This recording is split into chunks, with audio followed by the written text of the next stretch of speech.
The psychology of loss and grief, key concepts and theoretical frameworks. Welcome to the first lecture of our course on managing critical situations related to loss and grief among Ukrainian university students. In today's session, we will explore what loss and grief really mean and how psychology helps us understand these powerful human experiences. Loss is not limited to death. For many Ukrainian students, it includes losing one's home, community, familiar environment, or a sense of security. These are symbolic losses. They challenge one's identity and emotional stability. Grief is an emotional response to loss.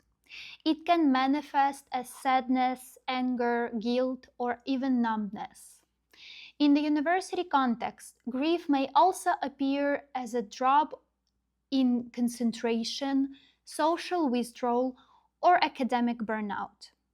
Over the years, psychologists have developed several frameworks to help us understand grief.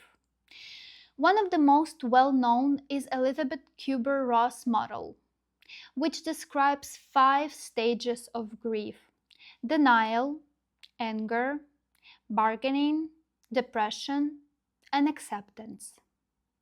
However, modern psychology views grief as a non-linear process.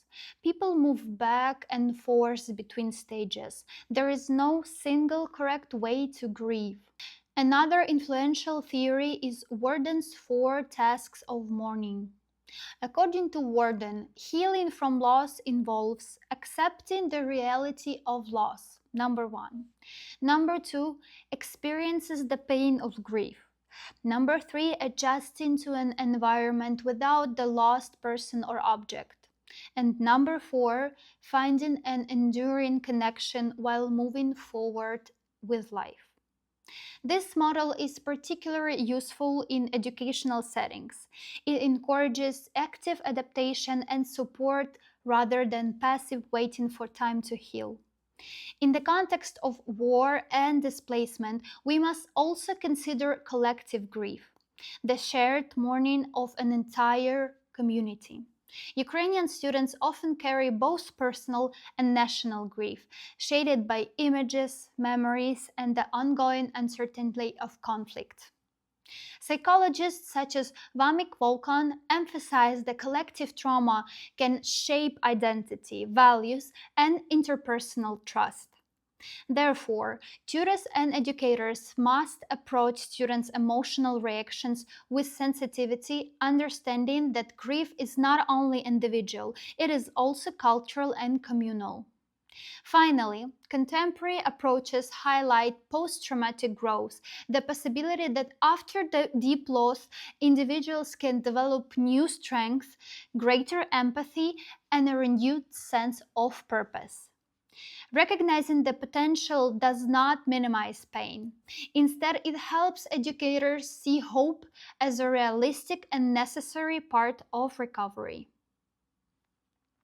In summary, grief is a natural adaptive response to loss. It is both universal and deeply personal. For university tutors, understanding its psychological foundations is the first step towards providing comprehensive, compassionate, and active support. In the next lecture, we will explore the Ukrainian context of collective and individual grief, how culture, history, and community shape the way students experience and express loss.